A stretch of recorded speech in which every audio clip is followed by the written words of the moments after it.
एक पृथक्त्व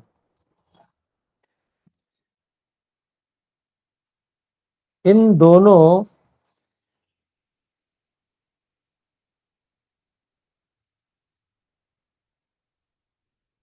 में भी एकत्व और एक पृथक्त्व का अभाव होता है, अर्थात गुण में गुण नहीं रहता। वही बात यहाँ पर बताई गई है तीसरे सूत्र में।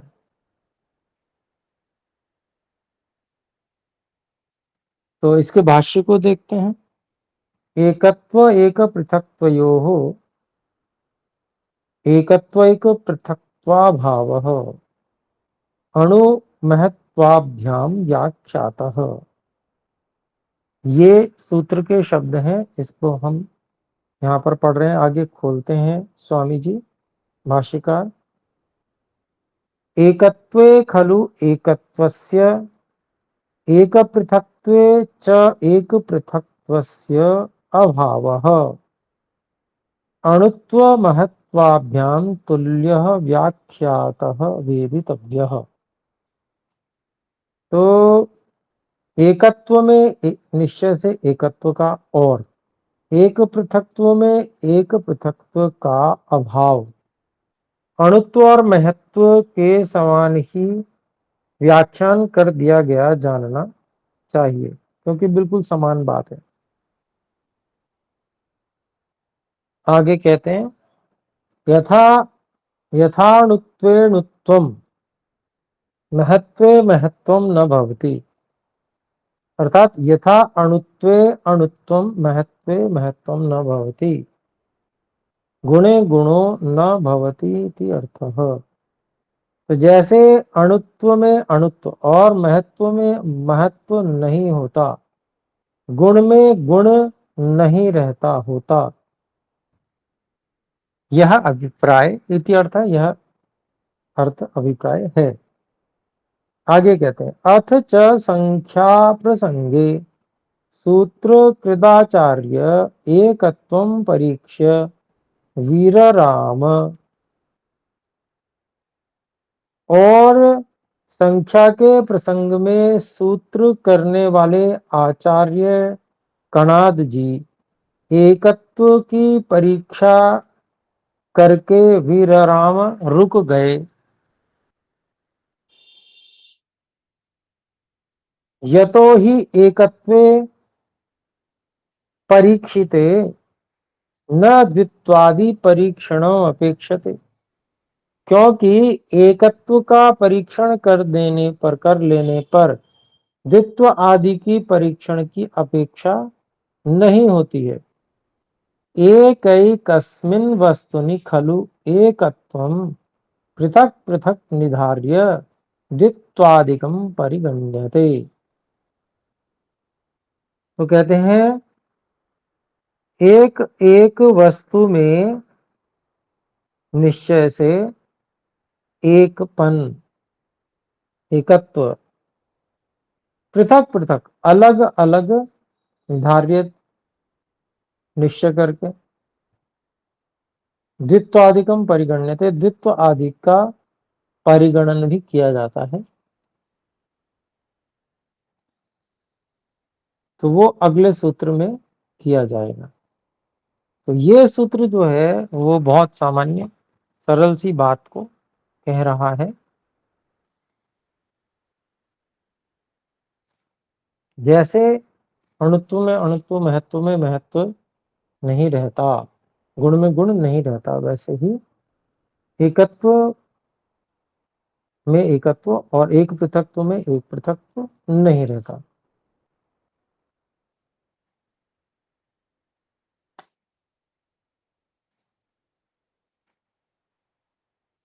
तो अब आगे देखते हैं सैषा संख्या किम सर्वत्र द्रव्य गुण कर्मसु समानम प्रवर्तते। वह यह जो संख्या है क्या सभी सर्वत्र सभी में अर्थात द्रव्य गुण कर्म तीनों में समानम प्रवर्तते समान रूप से प्रवृत्त होती है। अथ न या नहीं होती है, अत्रोच्यते उसके बारे में बता रहे हैं सूत्र बनाने वाले आचार्य कणाद जी। चौथा सूत्र बनाते हैं, निःसंख्यत्वात् कर्म गुणाम नहीं कर्म गुणानाम सर्वैकत्वम न विद्यते। निःसंख्यत्वात् कर्म गुणानाम सर्वैकत्वम न विद्यते।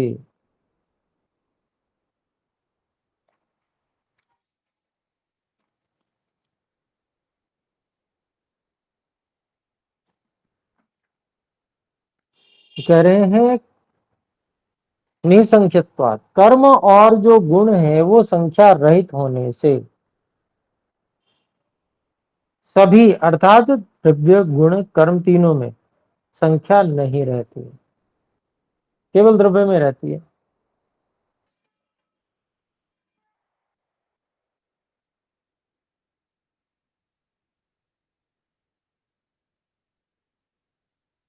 और इसको भाष्य में और अच्छे से स्पष्ट करेंगे। आइए भाष्य देखते हैं।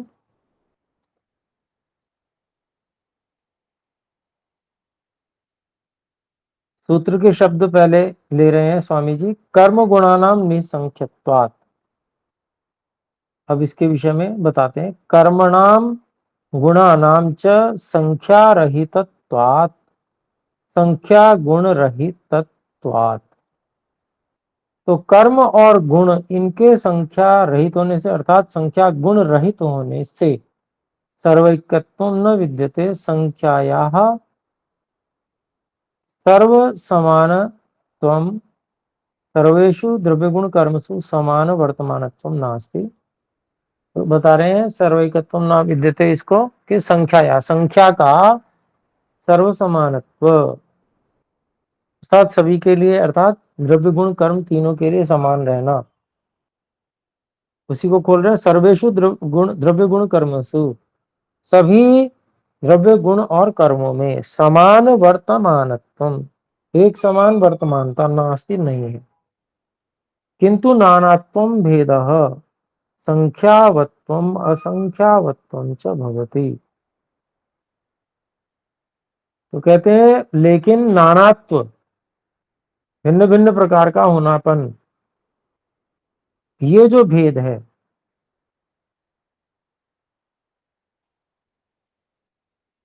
यह ही संख्या वाला होनापन और संख्या वाला न होनापन इसका निर्धारण करता है।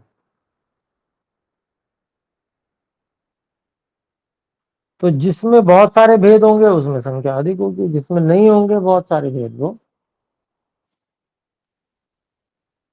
उसमें संख्या भी नहीं होगी। जैसे रूप है तो रूप तो एक ही प्रकार का है, गुण है रूप गुण, तो उसमें संख्या नहीं होती, द्रव्य में होती है संख्या। फिर कहते हैं द्रव्य तो संख्यावत्व गुण कर्मणो हो असंख्यावत्व।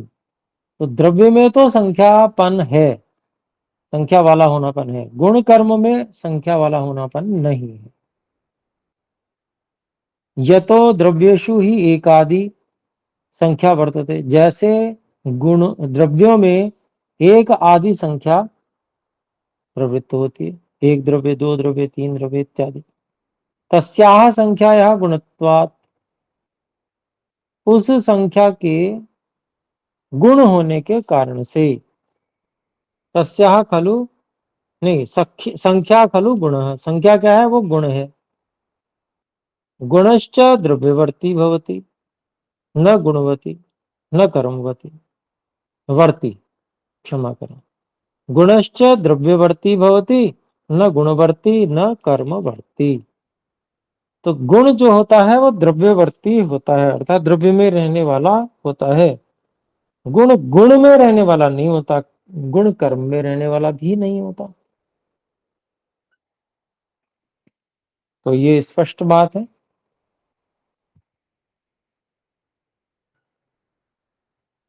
और उक्तम ही, इस बात को कहा भी गया है एक प्रथम अध्याय के प्रथम पाद के 16वें सूत्र में, नहीं प्रथम अध्याय के प्रथम आनिक के 16वें सूत्र में।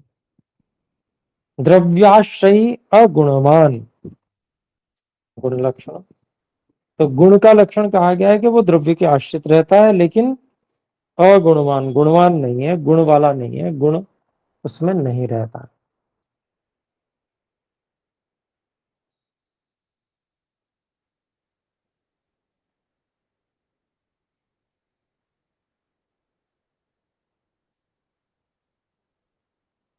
इति गुणे न गुण, इस प्रकार से गुण में गुण नहीं रहता।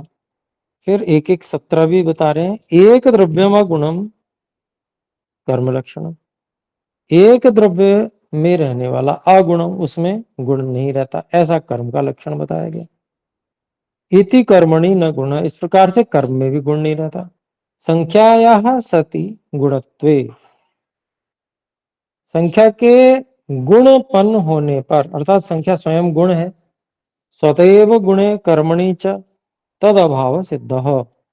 तो फिर स्वयं ही गुण और कर्म में, क्योंकि संख्या भी एक गुण है, इसलिए स्वयं ही गुण और कर्म में उसका अभाव सिद्ध ही है। पुनः कथनम विशिष्ट परामर्शार्थ यश्च परामर्शो अग्रिमे अनंतर सूत्रे विद्यते।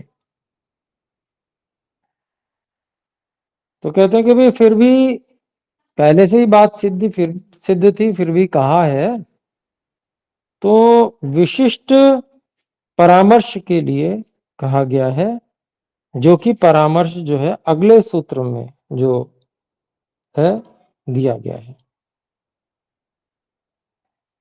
जी, बहन इंदिरा जी कुछ कहना चाहते हैं, बोले।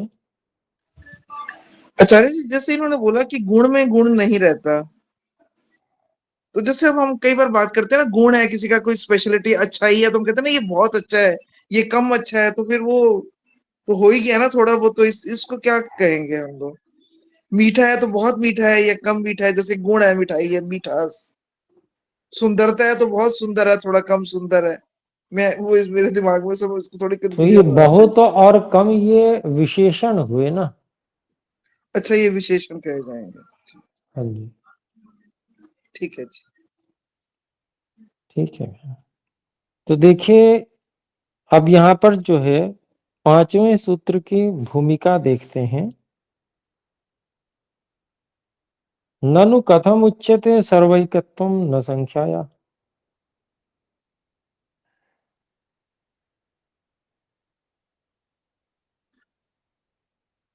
तो कह रहे हैं, प्रश्न कर रहे हैं, सभी के जो एकत्व है सभी में नहीं है,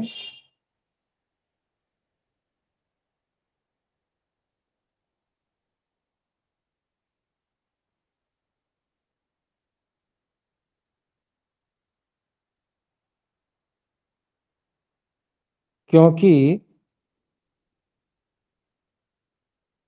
संख्या का जो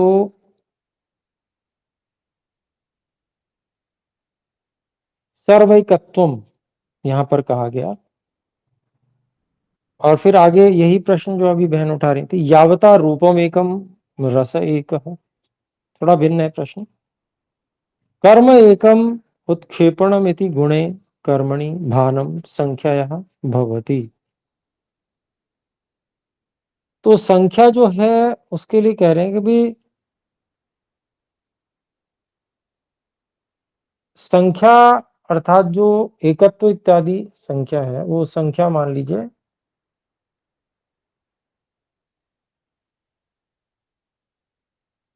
संख्या रूप जो एकत्व है वो सभी में क्यों नहीं माना जा रहा है, जबकि प्रयोग तो ऐसा देखा जा रहा है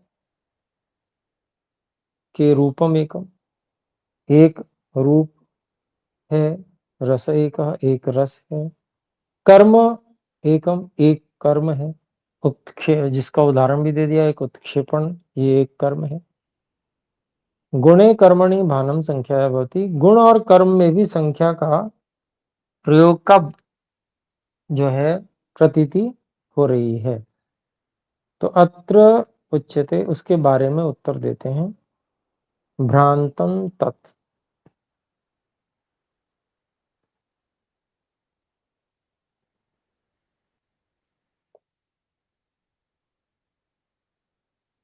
तो कहते हैं कि गुण कर्म में संख्या, गुण की जो प्रतीति होती है वो गौण कथन है, मुख्य नहीं है। अगर उसको मुख्य मान लेंगे तो फिर भ्रांति हो जाएगी।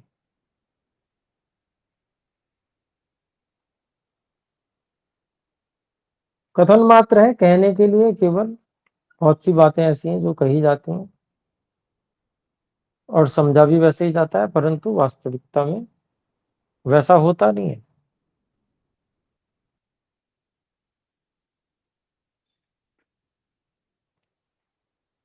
तो आइए इसका भाष्य देखते हैं। तत्भ्रांतम तत्संख्यैकत्वभानं द्रव्यवत् गुणे कर्मणि च भ्रांतम भाक्तम इति अर्थः। भ्रांतम का अर्थ यहाँ पर गौण, भाक्तम ये लिया गया है। वहां अर्थात किसमें, गुण और कर्म में भी संख्या के एकत्व का जो प्रतीति हो रही है द्रव्य के समान, द्रव्यवत गुण कर्मणि, गुण और कर्म में, वह भाक्तम गौण कथन है इति अर्थ, ऐसा अभिप्राय है। तत्र भ्रांत शब्दो भाक्तार्थो अस्ति। यहाँ पर जो भ्रांत शब्द है वो भाक्त अर्थ में है। यद्वा साक्षात भाक्तम शब्द एव स्यात्, या ऐसा भी हो सकता है पाठभेद कहीं पर हो और भ्रांतम की जगह भाक्तम शब्द ही दिया गया हो। तदेव वृत्तम उत्तर सूत्रेण अनुद्यते संपोष्यते। तो यही व्यवहार जो है बाद वाले सूत्र से कहा गया है, उससे पोषित भी किया गया है। क्योंकि अगला सूत्र कह रहे हैं ना, एकत्व भावाद भक्तितस्तु न विद्यते। भक्तितः नहीं, भक्ति ही तो न विद्यते, भक्ति भाक्त गौण, उसी को बोल रहे हैं कि भक्ति जो बात कही है, भाक्त शब्द का अर्थ गौण से यहाँ पर लिया गया है।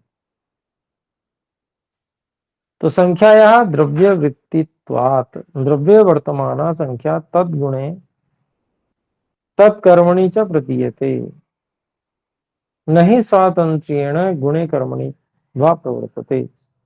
तो संख्या का द्रव्य के अंतर्गत रहने के कारण से द्रव्य में जो वर्तमान संख्या उस गुण में तत्कर्मणि च, और उस कर्म में प्रतीत होती है, नहीं स्वातंत्र्येण गुणे कर्मणि वा प्रवर्तते, वह कभी भी स्वतंत्र रूप से गुण और कर्म में प्रवृत्त नहीं हो सकती है। द्रव्य के आधार पर ही वो कहा जाता है, ये कहना चाहते हैं। तस्मात् द्रव्याश्रिता द्रव्यैक देशाश्रिता यद्वा द्रव्यस्य विविध देशाश्रिता संख्या। तो इसलिए द्रव्य आश्रित या द्रव्य के एक देश में आश्रित, यद्वा या द्रव्यस्य विविध देश आश्रिता, एक ही द्रव्य के बहुत सारे देशों में आश्रित संख्या, संख्या है। द्रव्य निष्ठयो गुण कर्मणो प्रतिभासते, वह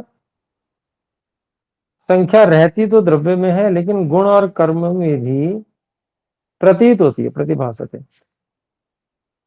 तत्र संख्या भानम भाक्तम, वहां पर जो संख्या का जो की प्रतीति है वो गौण प्रयोग है। भाक्तम अर्थात गौणम, अवास्तविकम, उसी को खोल रहे हैं अब। गौण है, अवास्तविक है, अपारि अपारमार्थिकम अर्थात सच नहीं है, लौकिकम वाइति, ना तो वो पारमार्थिक है और ना ही लौकिक है।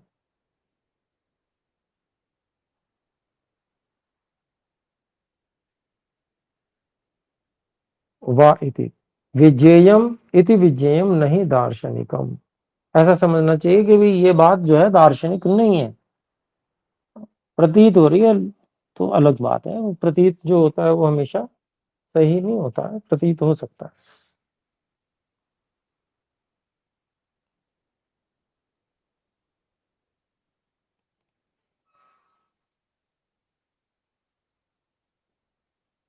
फिर छठे सूत्र की भूमिका में कहते हैं, ननु द्रव्येषु अपि गुण कर्मणोः इव संख्यैकत्वं भ्रांतम अर्थात भाक्तम स्यात् अत्र का हानि। तो कह रहे हैं कि भी अगर द्रव्यों में भी गुण और कर्मों के समान ही संख्या का और एकत्व का गौण प्रयोग होना मान लिया जाए, ऐसा हो जावे स्यात् अत्र का हानि, तो इसमें क्या हानि हो जाएगी। इति एतत् प्रतिविधीयते, तो उसका उत्तर दिया जाता है, खंडन किया जाता है। छठा सूत्र है, एकत्वाभावात् भक्तिस्तु न विद्यते।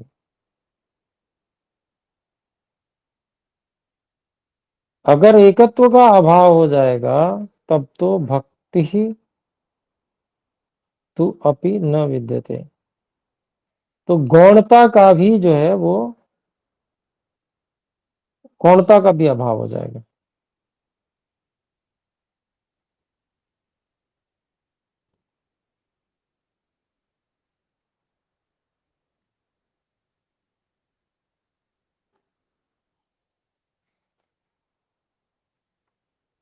अभिप्राय हुआ, यदि द्रव्य में भी संख्या गुण को मुख्य नहीं मानेंगे तो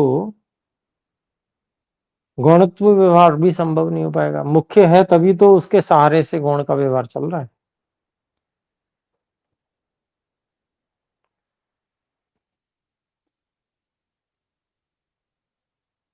1 मिनट का ब्रेक ले रहा हूं, 1 मिनट बाद मिलता हूं।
ओम जी। तो हम बात कर रहे थे सप्तम अध्याय द्वितीय आणिक,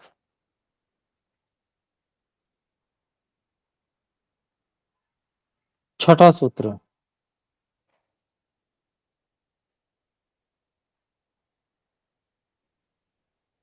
अगर एकत्व और संख्या का मुख्यता का भी अभाव हो जाएगा तो जब मुख्य ही नहीं रहेगा तो गौण का व्यवहार कैसे हो सकता है।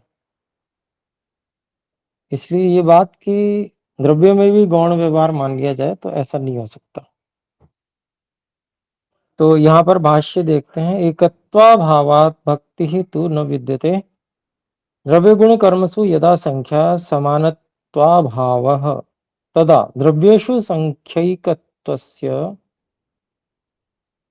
भाक्तत्वं गौणत्वं तु न संभवति। द्रव्य गुण कर्मसु, द्रव्य गुण और कर्म में यदा जब संख्या समानत्व अभावः, जब संख्या समानत्व समानता का अभाव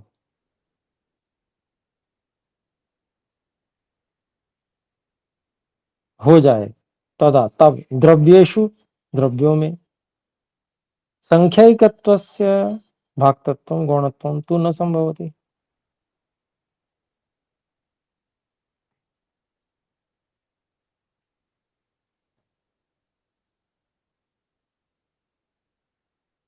तो द्रव्यों में संख्याओं के या एकत्व का, संख्या का या एकत्व का जो गौणपन है, गौणत्व, वो तो संभव नहीं होता है।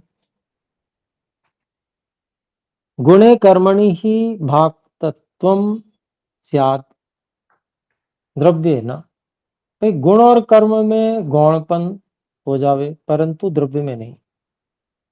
द्रव्यम ही तद भिन्नम, द्रव्य गुण और कर्म से भिन्न है, उसी को कहते हैं गुण कर्मभ्याम भिन्नम तद आश्रयश्च। द्रव्य जो है गुण और कर्म से भिन्न है और उन गुण और कर्मों का दोनों का ही आश्रय भी है। अथवा ऐसे कह लें, इस तरह से व्याख्या कर लें, एकत्वाभावात् द्रव्येऽपि संख्यैकत्वस्य अभावात् अवर्तमानत्वात्। कहते हैं कि भी एकत्व का अभाव होने से, अर्थात द्रव्य में भी संख्या और एकत्व इसका अभाव होने से, अवर्तमान होने से, अवर्तमानत्वात्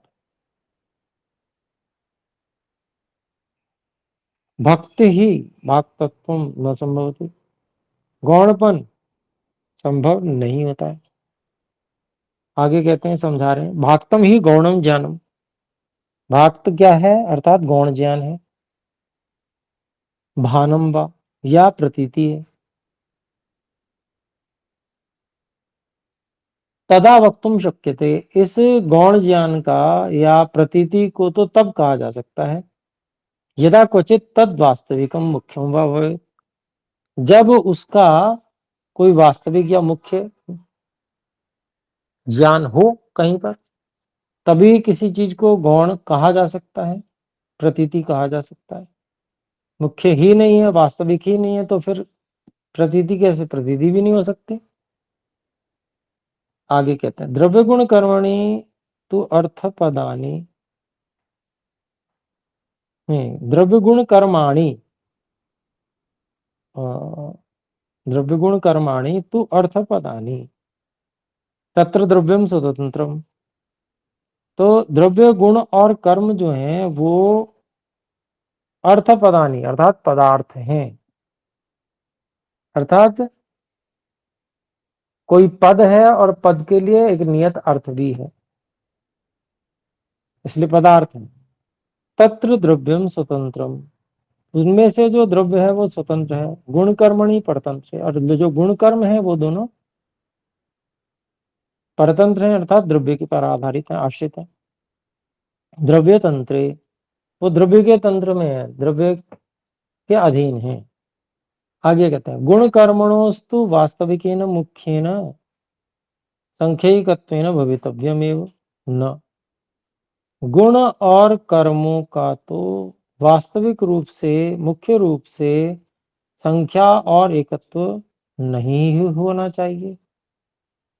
पुनः परिशेष न्यायात द्रव्येषु ही संख्यैकत्वम वास्तविकम, तो फिर जब गुण और कर्म में नहीं होना चाहिए तो फिर परिशेष न्याय लग गया कि बाकी बचा कौन, तो द्रव्य, तो द्रव्यों में ही संख्या एकत्व वास्तविक है, मुख्यम स्यात्, मुख्य होना चाहिए। इति पुनः तत्र भाक्तम इति कथनम प्रलाप मात्रम, ऐसा करके भी फिर भी द्रव्य में भी जो है गौण प्रयोग ऐसा कहना जो है ये तो केवल बेकार का कथन मात्र है। असिद्धम च, और ये बात असिद्ध भी हो गई। मुख्यत्वस्य अभावे भाक्तत्वस्य असंभवात्, मुख्य का अभाव होने पर गौण का असंभव हो जाने से गौणपन वहां असंभव हो जाता है। सूत्रत्रय प्रदर्शित संख्यैकत्व संदर्भ शंकर मिश्रादिभिर्न सम्यक व्याख्याता। संख्या और एकत्व के संदर्भ में जो 3 सूत्र प्रदर्शित किए गए हैं वो शंकर मिश्र आदि के द्वारा ठीक व्याख्यान नहीं किए गए हैं।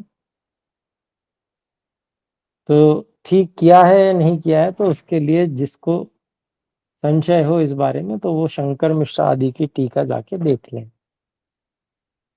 स्वामी जी ने तो कह के अपनी बात पूरी कह दी कि भाई उन्होंने ठीक नहीं किया। चलिए खैर आगे बढ़ते हैं।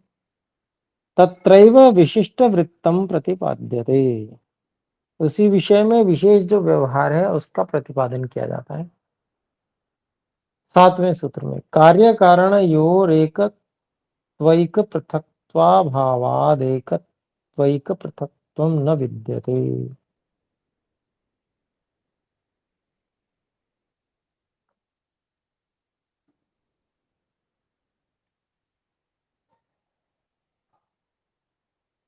तो कहते हैं यहां पर ये 7वां सूत्र है, कार्य और कारण की श्रेणी में, श्रेण्याम का अध्यार कर लेंगे, कार्य कारण यो हो श्रेण्याम एकत्व एक पृथक्त्व अभावात।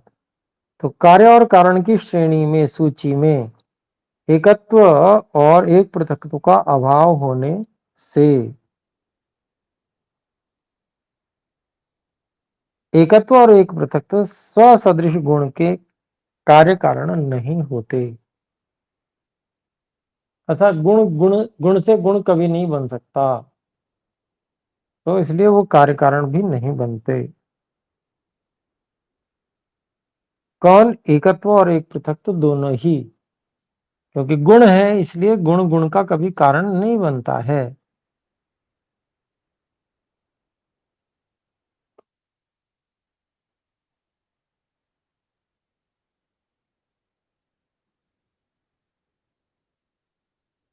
तो आइए इसके भाष्य को देखते हैं।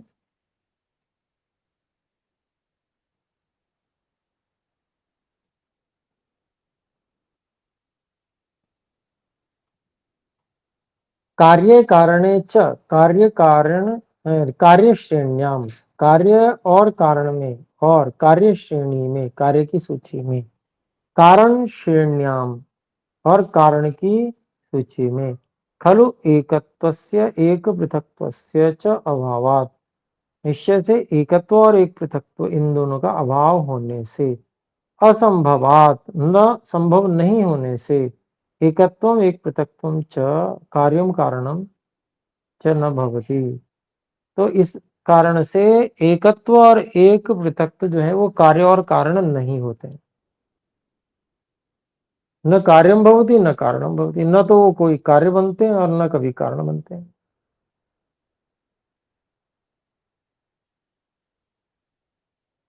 कार्य श्रेण्याम वा कारण श्रेण्याम एकत्वम एक पृथक्त्वम वा न भवति तत्र तदसंभवात्। कार्य की सूची में या कारण की सूची में एकत्व और एक पृथक्त्व, एकत्व या एक पृथक्त्व जो है वो कार्य की सूची और कारण की सूची में वो नहीं होते, न भवति तत्र तदसंभवात्, उनकी सूची में इनके असंभव होने के कारण से। फिर आगे कहते हैं रूपादि गुणों रूपादि गुणस्य कार्यम कारणम तु भवति। तो रूपादि जो गुण है वह तो रूपादि गुण के कार्य और कारण तो होते हैं। कारण द्रव्य कार्य द्रव्य च निश्चित निश्चित सन। तो ये जो रूपादि गुण है वो रूपादि गुण के कार्य और कारण तो होते हैं, तो उसके बाद में कहते हैं कारण द्रव्य में कार्य द्रव्य, कारण द्रव्य में और कार्य द्रव्य में, कारण द्रव्य कार्य द्रव्य च निष्ठित रहता हुआ, निष्ठित सन रहता हुआ, अर्थात कारण द्रव्यस्तयो रूपादि गुण कारणम भवति, अर्थात जो कारण द्रव्य में है स्थित है ऐसे रूपादि गुण कारण हो जाते हैं।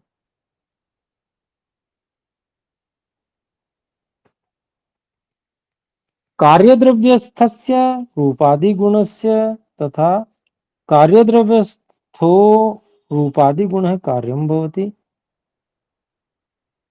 और जो कार्य द्रव्य में स्थित जो रूपादि गुण हैं और जो कार्य द्रव्य में स्थित रूपादि गुण वो कार्य होते हैं।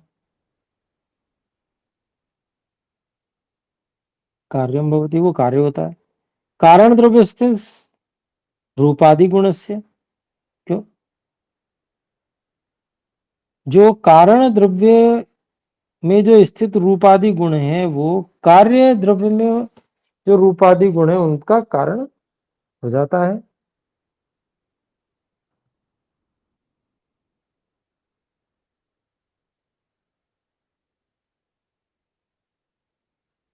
उत्तम यथा, और ऐसा कहा भी गया है, कारण गुण पूर्वक कार्य गुण दृष्ट वैशेषिक 2:1-24, कारण गुण पूर्वक कार्य के गुण देखे जाने से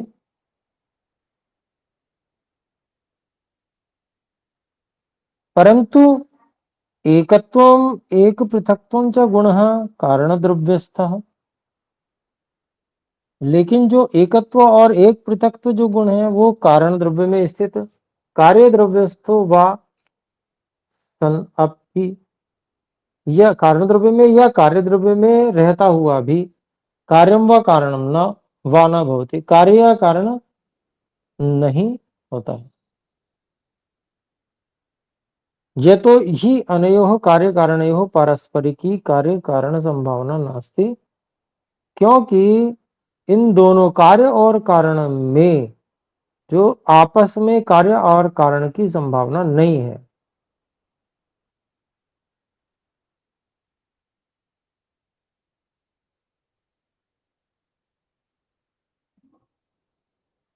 जी आशीष जी, समय हो गया है, आप कुछ कहना चाहते हैं इसके अलावा, बोले। जी आचार्य जी नमस्ते, ये बोल रहा था। जी जी बिल्कुल, तो इसको यहीं तक रख लेते हैं, कोई बात नहीं, और इसको हम दोबारा भी अगली कक्षा में ले लेंगे, समझ लेंगे। तो आइए एक बार ओम का उच्चारण करते हैं।